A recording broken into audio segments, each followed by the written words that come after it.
et à tous et bienvenue pour ce nouveau podcast Microculture, présenté par Angélique, Cam et Valentine. Microculture va à la rencontre des étudiants et étudiantes, personnels et professeurs derrière la programmation de la Semaine des Arts et Médias qui se tiendra la semaine du 10 au 14 mars prochain. Bonjour et bienvenue dans ce podcast. Pouvez-vous vous présenter auprès de nos auditeurs et auditrices ? Bonjour, je m'appelle Leïla Bougueroumi. Donc, je suis magasinière et aide d'information documentaire à la Théâtrothèque Gaston Batty. Moi, je suis arrivée dans l'équipe en mai dernier, en 2024. Donc, je suis encore en train de me familiariser avec la Théâtrothèque, avec ses collections, avec le monde du spectacle vivant aussi, et avec l'environnement de l'enseignement supérieur et la recherche, puisque c'est nouveau pour moi également. Pourriez-vous nous expliquer ce qu'est la Théâtrothèque de Gaston Batty ? Avec plaisir.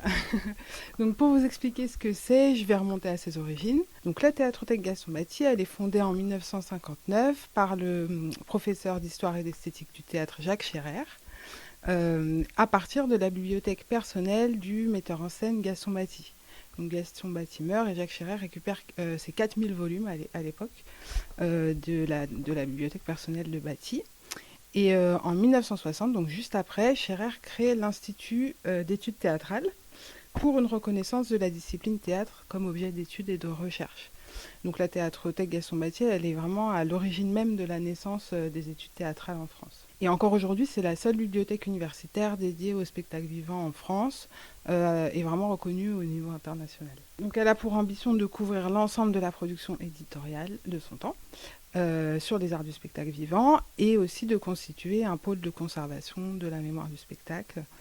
Pour ce qui concerne les collections, donc il y a les collections de documentation, donc les pièces évidemment, le répertoire dramatique de l'Antiquité à nos jours dans plusieurs langues, plusieurs traductions. Après, il y a tout ce qui est la théorie, l'histoire, la scénographie, la dramaturgie, etc. Et puis, tout ce qui concerne les arts du spectacle vivant, donc ça couvre vraiment l'opéra, la danse, le musical, la magie, le spectacle équestre, enfin voilà. Il y a des revues, et puis il y a aussi tout ce qui est les collections d'ouvrages anciens, rares et précieux, des programmes, des archives. Voilà, mais tout ça, je vais en parler quand je vais présenter l'exposition. Alors, qu'est-ce qu'on y trouve à l'exposition Le spectacle des objets, les collections muséales de la Théâtrothèque Gaston Batty ? Alors, donc, pendant la Semaine des Arts, donc, l'UFR Arts et Médias a décidé de mettre la Théâtrothèque à l'honneur et nous ont laissé carte blanche pour organiser notre événement.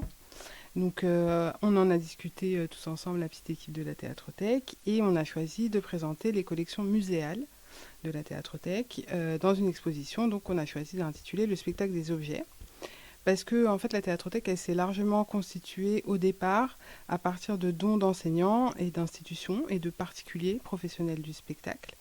Et c'est toujours le cas. Il y a les acquisitions, bien sûr, et puis il y a les dons et les legs. Et au fur et à mesure de la collecte de fonds, on s'est rendu compte de l'hétérogénéité incroyable des collections. Ça va du petit poudrier Pierrot au grand rideau de théâtre chinois, de l'assiette en céramique avec représentation du carnaval au cirque Playmobil, par exemple. Et donc, dans cette exposition, on va présenter des objets atypiques et pittoresques et donner à voir le véritable cabinet de curiosité que constituent les collections très variées de la Théâtrothèque. Et pour nous, il y a un enjeu aussi, puisqu'on œuvre à devenir une théâtrothèque musée. Vu la multitude de supports qu'on a, on a des bandes magnétiques audio, des VHS, des cassettes, des DVD, on a des programmes et des brochures, je l'ai dit tout à l'heure, je crois, des affiches, des marionnettes, vous en verrez pendant l'exposition, des maquettes, des tableaux, des vinyles, des lithographies, voilà, des objets les plus divers qui feront enfin leur spectacle. Et l'exposition montrera ce qui fait mémoire par l'objet, quelles traces pittoresques autour du spectacle vivant, et la façon dont le spectacle s'affiche et fait sa promotion dans la culture savante et populaire. Donc l'exposition va retracer, je l'ai dit, à travers des supports documentaires atypiques, ce qui fait de ce lieu patrimonial une véritable bibliothèque-musée.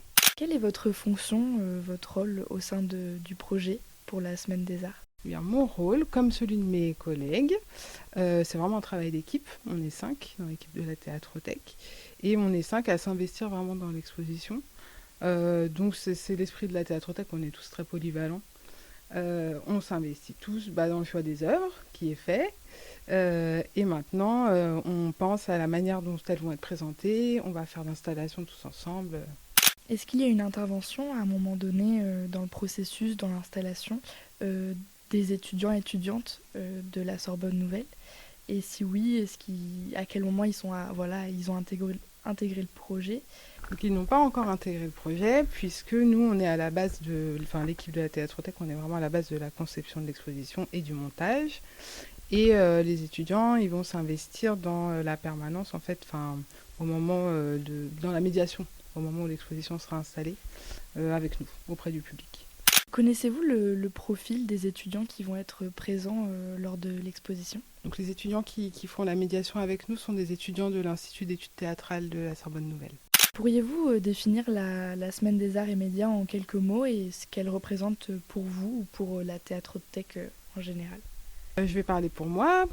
Comme je vous l'ai dit, moi je viens d'arriver, ça fait pas très longtemps, donc la définir j'aurais du mal, mais en tout cas ce que je peux vous dire sur ce qu'elle représente, c'est que ça va être l'occasion pour moi de découvrir l'activité de l'UFR Arts et Médias et voilà, et tout ce que les étudiants et les équipes ont à présenter comme projet et comme production. Selon vous, comment cette exposition ou la programmation de la Semaine des Arts et Médias en général peuvent-elles s'adresser aux étudiants et étudiantes de Paris 3? Donc c'est l'occasion de découvrir et de mieux connaître la spécificité du spectacle vivant, qui est vraiment un miroir du réel, et par le biais de cette expo Cabinet de Curiosité. Donc je pense que ça va être un vrai plaisir, ça va être une belle expo. On est en train de tout faire pour que vu les œuvres qu'on a choisies, ça va être une belle expo.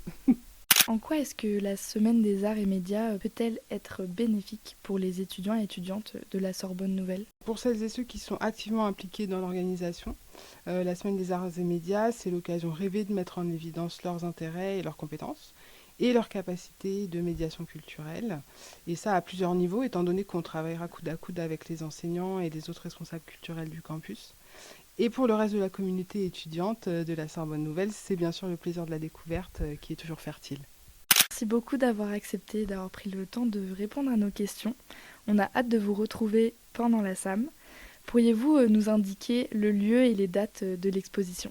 Donc l'exposition de la Théâtrothèque aura lieu dans la salle des pratiques muséales de la Sorbonne Nouvelle du 10 au 13 mars, donc du lundi au jeudi, de 14h à 19h. Merci de nous avoir écoutés, c'était Microculture, un podcast de Angélique Barreiro, Cam Baglan et Valentine Vincent-Hermé. Nous vous invitons à retrouver l'ensemble de la programmation sur la page du site internet de l'Université Sorbonne Nouvelle dédiée à la Semaine des Arts et Médias. Tous nos podcasts sont disponibles dès le 10 mars 2025 sur la page YouTube de l'Université Sorbonne Nouvelle.